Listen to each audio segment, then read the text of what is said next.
منبر رسول پر رونق افروز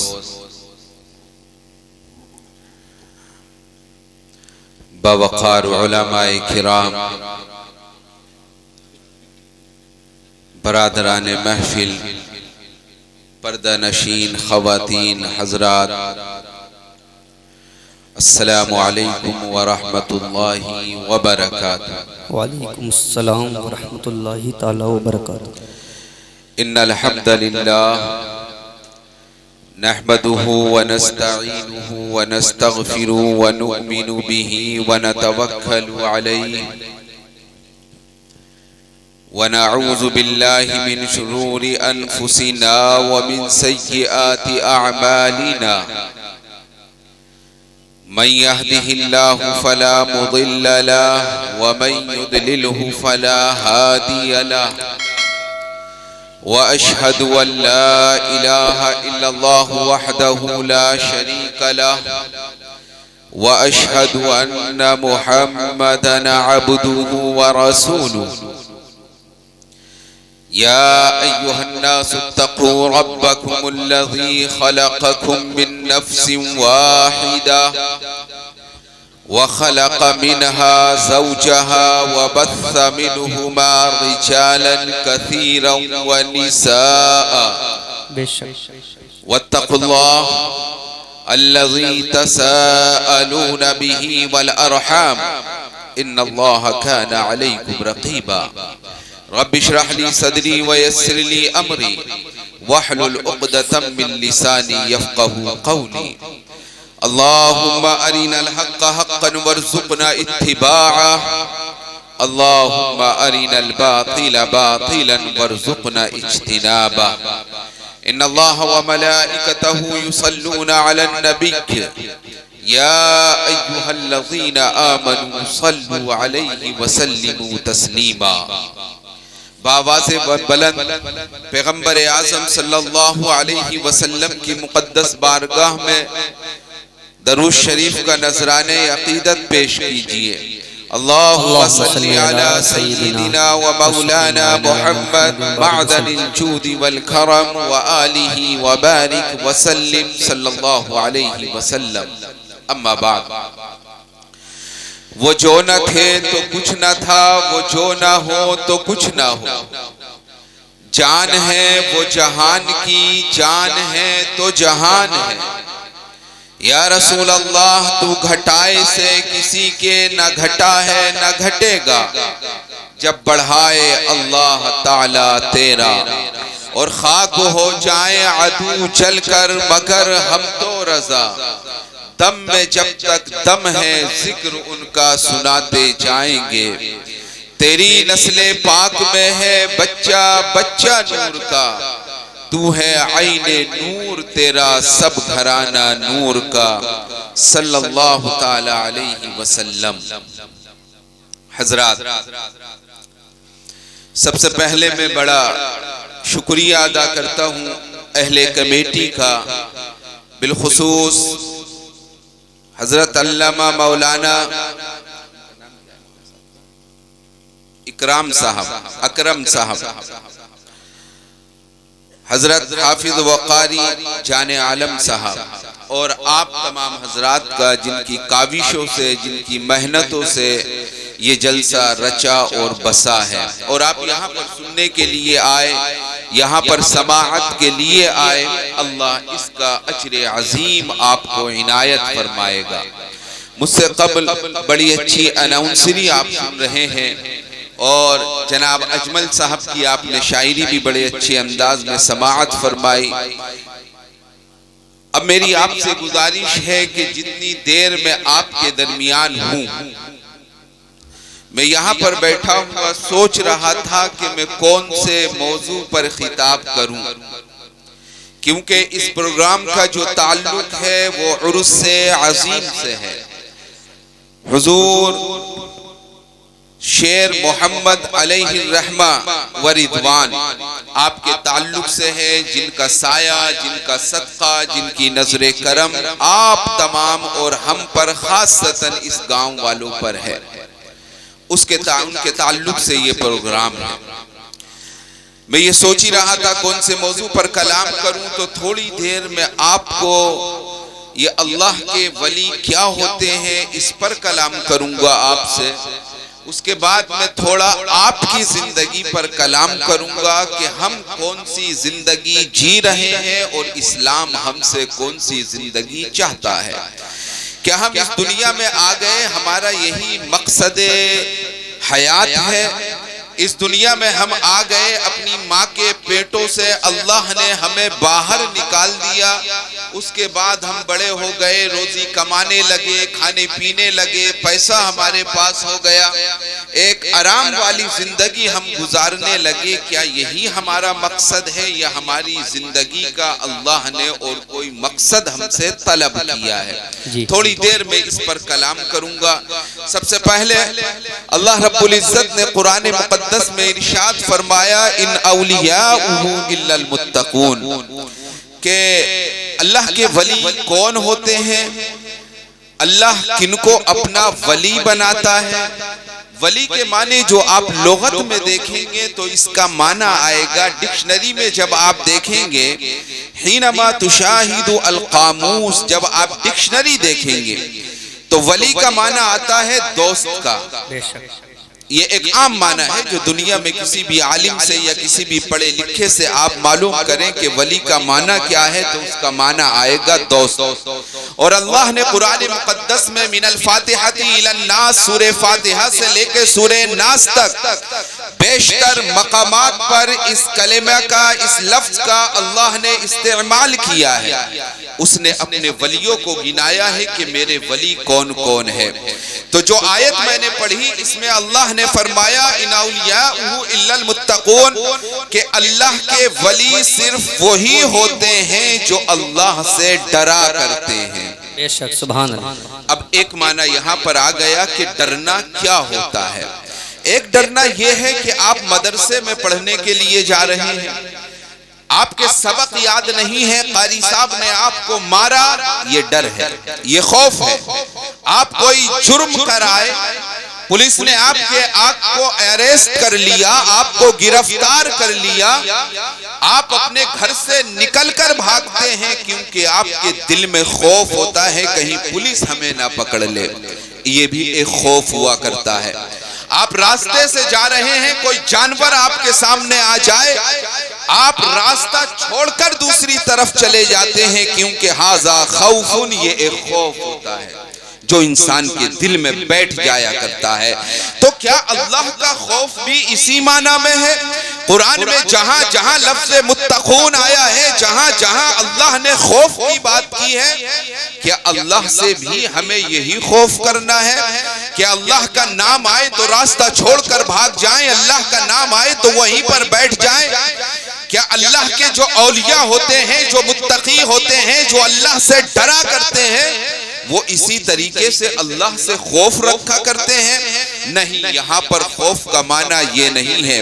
اب آپ قرآن مقدس کو پڑھیں گے، جب حدیث مبارکہ کو پڑھیں گے، اللہ کے رسول صلی اللہ علیہ وسلم کی صحابہ کرام کی زندگی کا مطالعہ کریں گے، سوف تعرفون، تو اس کے بعد آپ ان قریب جان جائیں گے کہ خوف کہتے کس کو ہے. جب اللہ کے ساتھ لفظ خوف آتا ہے تو اس کا معنی یہ ہوتا ہے کہ ہم وہ تمام چیزیں کریں جس کا حکم ہمیں اللہ نے دیا ہے، اور ان تمام چیزوں کو چھوڑ دیں جن چیزوں سے اللہ نے ہمیں منع کیا ہے. جب بندہ زندگی اس انداز میں گزار لیتا ہے تو وہ بندہ اللہ کا ولی ہو جایا کرتا ہے، اللہ کا مقرب ہو جایا کرتا ہے. اب اللہ اپنے بندے سے چاہتا کیا ہے؟ اللہ کسی کو اپنا دوست بنانا چاہے یا اللہ کسی کو اپنا ولی بنانا چاہے تو اللہ اس بندے سے چاہتا کیا ہے؟ اللہ اس بندے سے یہ نہیں چاہتا کہ یہ عام طریقے سے مجھ سے ڈرتا رہے، بلکہ اللہ اس بندے سے یہ چاہتا ہے کہ یہ اپنی نمازوں کو پورا کرے. اللہ اس بندے سے یہ چاہتا ہے کہ یہ اپنے روزوں کو پورا کرے. اللہ اس بندے سے یہ چاہتا ہے کہ اس دنیا میں سب سے عظیم ترین میں نے اپنی نعمت یعنی اپنے محبوب صلی اللہ علیہ وسلم کو اس دنیا میں مبعوث فرمایا، اور یہ بندہ میرے محبوب کی سیرت کی اتباع کرے۔ اسی لیے اللہ نے قرآن میں ارشاد فرما دیا، ان کنتم تحبون اللہ فاتبعونی یحببکم اللہ۔ اگر تم میری محبت کا دعویٰ کرتے ہو، اگر تم میری محبتوں پر اپنی زبانیں کھولا کرتے ہو، تو تمہارے لیے ضروری ہے کہ تم میرے محبوب کی اتباع کرو۔ اب ہمیں پتہ کیا چلا، اگر ہم اللہ کے ولی بننا چاہتے ہیں، اگر ہم اللہ سے قرب حاصل کرنا چاہتے ہیں، اگر ہم اللہ کے مقرب بندہ بننا چاہتے ہیں، تو ہمارے لیے یہ ضروری ہو گیا، ہم پر یہ فرض ہو گیا کہ ہم پیغمبر اعظم صلی اللہ علیہ وسلم کی سیرت کو اپنائیں، آپ کی سیرت پر ہم عمل کریں۔ اور اللہ نے اس چیز کا چیلنج قرآن مقدس میں کر دیا کہ جب تک تم اتباع رسول پر عمل پیرا نہ ہو جاؤ گے، تم وقت کے ولی بھی نہیں بن سکتے، بلکہ حقیقت میں ایک تم اچھے انسان بھی نہیں بن سکتے ہو۔ آج آپ پوری دنیا کو دیکھ لیجئے، پوری دنیا کا محاسبہ کر لیجئے، لو شاہدت هذه الدنيا لتجد هناك كثيرا من الناس يمشون على هذه الارض كأنهم حيوان۔ جب اس دنیا میں تم بہت سے لوگوں کو دیکھو گے تو آپ کو معلوم ہو جائے گا وہ شکلاً تو انسان نظر آ رہا ہے، لیکن عملی زندگی میں یہ آدمی حیوان ہے، ایک جانور ہے۔ آخر یہ آدمی جانور کیوں ہوتا جا رہا ہے؟ اس کی اصل وجہ یہی ہے کہ ہم نے طریقہ رسول صلی اللہ علیہ وسلم کو چھوڑ دیا ہے، ہم نے اپنے محبوب صلی اللہ علیہ وسلم کی سیرت کو چھوڑ دیا ہے۔ آپ کی سیرت سے ہمیں کوئی سروکار نہیں ہے، بس ہم نے اپنی زندگی کا ایک مشغلہ بنا لیا ہے کہ ہم اس دنیا میں آ گئے ہیں، اب ہمارا کوئی کام نہیں ہے، ہمیں کھیتی باڑی کرنی ہے، ہمیں روزی کمانی ہے، ہمیں بیوی کے ساتھ رہنا ہے، بچوں کی شادیاں کرنی ہے، یہ ہماری زندگی کا اصل مقصد ہے۔ لیکن حقیقت میں یہ ہماری زندگی کا اصل مقصد نہیں۔ سب سے پہلی چیز جو ہم اپنی زندگی سے بھول بیٹھے ہیں وہ ہے اتباع رسول صلی اللہ علیہ وسلم، اور اسی کے پہلو میں جو سب سے عظیم چیز ہے جس کو اللہ نے قرآن میں ارشاد فرمایا، ذالک الکتاب لا ریب فیہ، یہ وہ کتاب ہے جس کتاب میں کوئی شک و شبہ نہیں ہے۔ آخر یہ کون سی کتاب ہے؟ اس کتاب کو ہم کلام مقدس کہتے ہیں۔ آج آپ اپنے گریبان میں جھانکیے، آپ لوگ اپنے آپ کو دیکھیے کہ کتنے لوگ ہیں جو قرآن مقدس کو پڑھا کرتے ہیں۔ ہمارے یہاں تو یہ مشغلہ بن گیا ہے، ہم نے اپنی زندگی کا یہ ٹارگٹ بنا لیا ہے کہ ہمارے یہاں قرآن تبھی پڑھا جاتا ہے جب ہمارے یہاں تیجے کی فاتحہ ہو، جب ہمارے یہاں قرآن خوانی ہو، جب ہمارے یہاں کسی فاتحہ کا اہتمام ہوتا ہے تو ہم قرآن مقدس کو اٹھاتے ہیں اور قرآن مقدس کو پڑھنے لگتے ہیں۔ یہ بات صحیح ہے کہ قرآن کو چھونا بھی عبادت ہے، قرآن کو دیکھنا بھی عبادت ہے، قرآن کے ایک لفظ کو پڑھ لینے سے 10 نیکیاں آپ کو مل جائیں گی، قرآن مقدس کا تصور کر لینے سے اللہ آپ کو ثواب عنایت فرمائے گا، قرآن کو اپنے ہاتھوں میں لے لو تو اللہ تمہیں ثواب عنایت فرمائے گا، قرآن کو ایک نظر دیکھ لو تو اللہ تمہیں ثواب عنایت فرمائے گا۔ آخر کیا قرآن کا مقصد یہی تھا؟ لماذا انزل اللہ سبحانہ وتعالی هذا القرآن، آخر اللہ نے یہ قرآن کیوں نازل کیا ہے؟ یہ صرف پڑھنے کے لیے نازل کیا ہے؟ تو قرآن مقدس اس کا جواب دیتا ہے، ھدی للمتقین، یہ وہ قرآن ہے جو ہدایت دیتا ہے متقیوں کو، اور متقی کا معنی میں نے آپ کو بتا دیا ہے کہ جو اللہ کے احکام پر عمل کرے وہ متقی، جو اللہ کا قرب حاصل کرے وہ متقی، جو اللہ کے رسول صلی اللہ علیہ وسلم کی حیات مبارکہ پر چلے وہ آدمی متقی ہے۔ تو جب ہم نے دونوں راستوں کو چھوڑ دیا، ہم نے قرآن کو بھی چھوڑ دیا، ہم نے سیرت رسول کو بھی چھوڑ دیا، تو ہمارے لیے صرف تباہی ہے، ہمارے لیے صرف بربادی ہے۔ اب میں آپ کو ایک مثال دیتا ہوں کہ جب اس دنیا میں آپ دیکھیں گے نا، اس دنیا میں بہت شخصیتیں آپ کو ملیں گی جو دنیا میں بڑے بڑے نام نامور پیدا ہوئے ہیں، اس دنیا میں بڑے بڑے شاعر بھی پیدا ہوئے ہیں، اس دنیا میں بڑے بڑے بادشاہ بھی پیدا ہوئے ہیں، اس دنیا میں بڑے بڑے حکیم بھی پیدا ہوئے ہیں،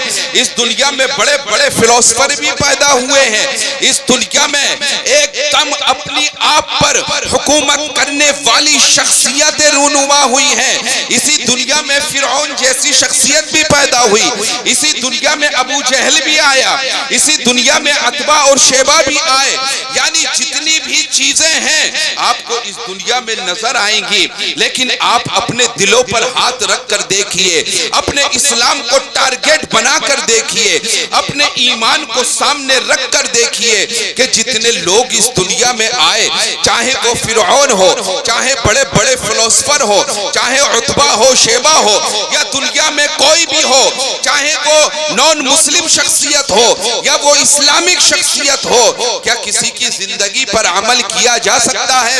کیا کسی کی زندگی کو اپنے لیے راہ نجات بنایا جا سکتا ہے؟ کسی کی زندگی کو اپنے لیے ایک عملی نمونہ بنایا جا سکتا ہے؟ تو ہمیں جواب ملتا ہے ہرگز نہیں بنایا جا سکتا۔ اگر ان میں سے کسی کی زندگی پر آپ عمل کریں گے تو ان کی زندگیاں آپ کو جہنم کی طرف لے جائیں گی، ان کی زندگیاں آپ کے گھروں میں جھگڑا کرائیں گی۔ صرف ایک ایسی شخصیت ہے جس کی زندگی پر ہم عمل کریں گے تو ہماری دنیا بھی کامیاب ہوگی، ہماری آخرت بھی کامیاب ہوگی، وہ صرف اور صرف پیغمبر اعظم صلی اللہ علیہ وسلم کی حیات مبارکہ ہے، یہ صرف آپ کی شخصیت ہے۔ اب اس کا نتیجہ کیا نکلا کہ جب ہم نے اللہ کے رسول صلی اللہ علیہ وسلم کی زندگی کو چھوڑ دیا، قرآن مقدس کو ہم نے پڑھنا چھوڑ دیا، تو اس کا ریزلٹ کیا نکلا، اس کا نتیجہ کیا نکلا، اس چیز کو آپ سماعت فرمائیے۔ آپ اپنے گھر کا محاسبہ کیجیے، میں پوری گاؤں کی بات نہیں کر رہا، میں صرف آپ کے گھروں کی بات کر رہا ہوں۔ آپ اپنے گھر کا محاسبہ کیجئے، آپ کے گھر میں 10 لوگ، 5 لوگ یا 3 لوگ جو بھی رہتے ہیں، کیا وہ آپ کے کہنے پر اپنی زندگی کو گزار رہے ہیں؟ ہر کہیں سے یہی ایک شکایت آتی ہے، کہیں پر بیٹی باپ کی بات نہیں مان رہی ہے، کہیں پر ماں بیٹے کی بات نہیں مان رہی ہے، کہیں پر بیٹا باپ کی بات نہیں مان رہا ہے، کہیں پر باپ بوڑھے ہو گئے ہیں تو ماں باپ کو گھر سے نکالا جا رہا ہے۔ ہمارا حال تو یہ ہو گیا ہے، ہمارے گھر کے بچوں کو اپنے ماں باپ سے بات کرنے تک کی تمیز نہیں، اپنی آواز کو بلند کر کر بات کرتے ہیں، اور قرآن ارشاد فرماتا ہے کہ اپنے والدین کے سامنے اپنی آوازوں کو بلند مت کرو۔ آخر یہ وجہ کیا ہے؟ ہماری نسلیں بگڑتی جا رہی ہیں، ہمارے بچے بگڑتے جا رہے ہیں، ہمارے گھر کا ماحول خراب ہوتا جا رہا ہے۔ اس بارے میں کبھی ہم نے سوچا ہے آخر اس کی وجہ کیا ہے؟ جب قرآن مقدس نازل نہیں ہوا تھا، اس سے پہلے آپ دیکھیے مکے کی سرزمین ہے، پیغمبر اعظم صلی اللہ علیہ وسلم ابھی مکے کی سرزمین پر مبعوث نہیں ہوئے ہیں، قرآن مقدس کا ابھی نزول نہیں ہوا ہے، جہالت کا دور ہے، مکے کی سرزمین ہے، خانہ کعبہ موجود ہے، وہاں پر مرد حضرات دن میں خانہ کعبے کا طواف کرتے ہوتے تھے تو وہ اپنے جسم سے اپنے کپڑوں کو اتار دیا کرتے تھے، ننگے ہو کر خانہ کعبے کا طواف کیا کرتے تھے، اور عورتیں راتوں کو ننگے ہو کر خانہ کعبے کا طواف کیا کرتی تھی۔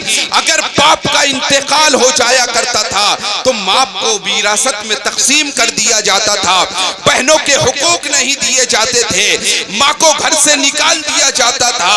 اتنا عجیب زمانہ تھا کیونکہ قرآن کا ابھی نزول نہیں ہوا ہے، قرآن مقدس ابھی دنیا میں نہیں آیا ہے۔ جیسے ہی میرے پیغمبر اعظم صلی اللہ علیہ وسلم مکے کی سرزمین پہ تشریف لاتے ہیں، قرآن مقدس کا نزول شروع ہوتا ہے۔ اب قرآن مقدس بتاتا ہے، سیرت رسول ہمیں بتاتی ہے کہ وہ زمانہ ایسا تھا کہ لوگ اپنی بچیوں کو زندہ درگور کر دیا کرتے تھے، ان کو اپنے ہاتھوں سے قبروں قبروں میں اتار دیا کرتے تھے. ان کو خیرت محسوس ہوتی تھی کہ وہ اپنی بچیوں کی شادیاں بھی کر دیں. ان کو حیا آتی تھی, وہ شرم کیا کرتے تھے کہ بچوں کی شادی کہیں دوسری جگہ نہ ہمیں کرنی پڑے. لیکن جب اسلام اپنے مکمل وجود کے ساتھ قرآن مقدس کا نزول جب شروع ہو گیا, پیغمبر اعظم جب مکے کی سرزمین پہ آ گئے تو ہمیں یہاں پیغمبر اعظم صلی اللہ علیہ وسلم نے بتایا, اے لوگو, یہ جو گھر ہے جس کا طواف تم ننگے ہو کر کیا کرتے ہو, یہ کوئی ایسا گھر نہیں ہے بلکہ یہ اللہ کا گھر ہے. اسے کعبۃ اللہ کہتے ہیں. اب اللہ نے تمہارے لیے ایک لباس مخصوص کر دیا ہے کہ جب تم اس گھر کا چکر لگاؤ تو احرام باندھ کر اس گھر کا تمہیں چکر لگانا ہے. آخر ہمیں یہ احترام کس نے سکھایا؟ ہمیں یہ احترام قرآن نے سکھایا. پیغمبر اعظم صلی اللہ علیہ وسلم نے ارشاد فرمایا, اے لوگو, تمہیں معلوم نہیں تمہاری ماؤں کو اللہ نے کتنی عظیم نعمت سے نوازا ہے. تم اپنی ماؤں کو میراث میں تقسیم کر لیا کرتے ہو, تم اپنی ماؤں کو گھروں سے نکال دیا کرتے ہو. ارے تمہاری ماں تو وہ ہے جس کے قدموں کے نیچے رب نے جنت رکھی ہے. تم دوسرے کی چوکھٹ پر جا کر اپنی جنتوں کو تلاش کرتے ہو. کاش تم اپنے ماں کے قدموں کو چوم لو, تمہارے قدموں کے نیچے جنت موجود ہے. پیغمبر اعظم نے فرمایا کہ باپ کا حق کیا ہونا چاہیے, والد کا حق کیا ہونا چاہیے, بیوی کا حق کیا ہونا چاہیے, شوہر کا حق کیا ہونا چاہیے. آخر یہ تمام چیزیں ہمارے پاس کہاں سے آئیں؟ ان تمام چیزوں کا وجود ہمارے پاس کہاں سے آیا؟ یہ ہمیں قرآن مقدس نے بتایا, یہ ہمیں پیغمبر اعظم صلی اللہ علیہ وسلم نے بتایا. اب آپ اپنے ذہن میں اس نقطے کو نوٹ کر لیجیے. سبحان اللہ. نعرہ تکبیر, نعرہ رسالت, مسلک اعلی حضرت, فیضان اعلی حضرت, فیضان غوث اعظم حضرت علامہ مولانا مفتی محمد رضا صاحب قبلہ. نعرہ تکبیر, نعرہ رسالت, زندہ باد. اب آپ اپنے ذہنوں میں اس چیز کو بٹھا لیجئے, جس کے گھر کا بھی ماحول ذرا سا بھی خراب ہے وہ یہ تصور کر لے کہ ہم نے قرآن مقدس کو چھوڑ رکھا ہے. پہلے کا زمانہ آپ یاد کیجئے, وقت کو دیکھیے, تاریخ کو پڑھیے کہ جس گلی سے بھی آپ کا گزر ہو جائے ہر گھر سے قرآن مقدس کی تلاوت کی آواز آیا کرتی تھی. لیکن آج ایسا نہیں ہے. ہر گھر میں ہماری ینگ جنریشن, وہ بچے جو ابھی جوان ہیں اور یہاں تک کہ ہمارے جو بوڑھے ہیں, جو والدین کی عمر کے ہیں, ان کا حال بھی یہ ہو گیا ہے قرآن مقدس سے کوسو ورا علی الورا بڑے دور چلے جا رہے ہیں. اور جب ہم نے قرآن مقدس کو چھوڑا ہے, جب ہم نے سیرت رسول کو چھوڑا ہے, ہم نے بربادی اور تباہی اور اپنی نسلوں کو برباد کرنے کے علاوہ کچھ نہیں پایا ہے.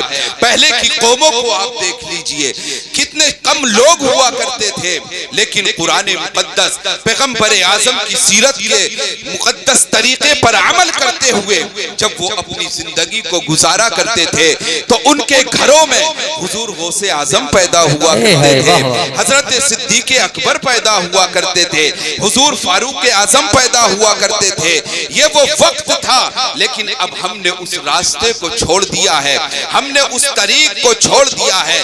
میرے آقا صلی اللہ علیہ وسلم نے اپنی تقریباً 23 سالہ زندگی میں, 23 سال یعنی جو آپ کی تبلیغی زندگی ہے, جو آپ کی دعوت دینے کی زندگی ہے, وہ صرف 23 سال ہے. 23 سال کی اس تھوڑی سی مدت میں آپ نے دنیا کے گوشے گوشے میں اسلام کے پرچم کو لہرا دیا, اسلام کے جھنڈے کو بلند کر دیا. آخر اس کی وجہ کیا تھی؟ اس کی وجہ جو سب سے اہم تھی, جو بیان کی جاتی ہے, انہو خلق عظیم, کہ آپ کے اخلاق بڑے اعلیٰ تھے. آج ہمارا معاملہ تو یہ ہو گیا ہے, اگر ہم کسی دشمن کو سلام بھی کر لیں تو وہ ہمارا سلام کے جواب کو دینے تیار نہیں ہوتا ہے. اور ہمارا تکبر اتنا بلند ہو گیا ہے اگر کوئی بڑا گزر رہا ہے، کوئی وہاں پر چھوٹا بیٹھا ہوا ہے، تو وہ اس کو سلام کرنے سے پرہیز کرتا ہے کہ نہیں میں بڑا ہوں، میں سلام نہیں کروں گا، مجھے یہ سلام کریں گے۔ ہمارا مزاج یہ ہو گیا ہے، سوچ یہ ہو گئی ہے۔ آخر اسلام کیا کہتا ہے کہ اگر آپ جا رہے ہیں، سامنے والے آدمی اور کسی چیز میں مشغول بھی ہے، اگر آپ گزر رہے ہیں تو آپ سلام کیجئے۔ اصول اور ادب کیا ہے کہ بڑا چھوٹے کو سلام کرے۔ اسی طریقے سے اگر وہ بھول گیا تو بڑا چھوٹے کو سلام کر لے، تو اس میں دقت کیا ہے؟ تو سب سے عظیم چیز قرآن مقدس نے ہمیں جو بتائی وہ کیا ہے کہ ہمارے پیغمبر اعظم صلی اللہ علیہ وسلم کا جو اخلاق عظیم ہے، جو آپ کا اخلاق تھا۔ اب میں ایک مثال آپ کے اخلاق کی دیتا ہوں تاکہ اس چیز کو ہم اپنی زندگی میں اتاریں اور اپنے بچوں، اپنی نسلوں کی زندگی میں اتاریں۔ اس سے پہلے میں ایک مختصر آپ کو بات بتا دیتا ہوں۔ جی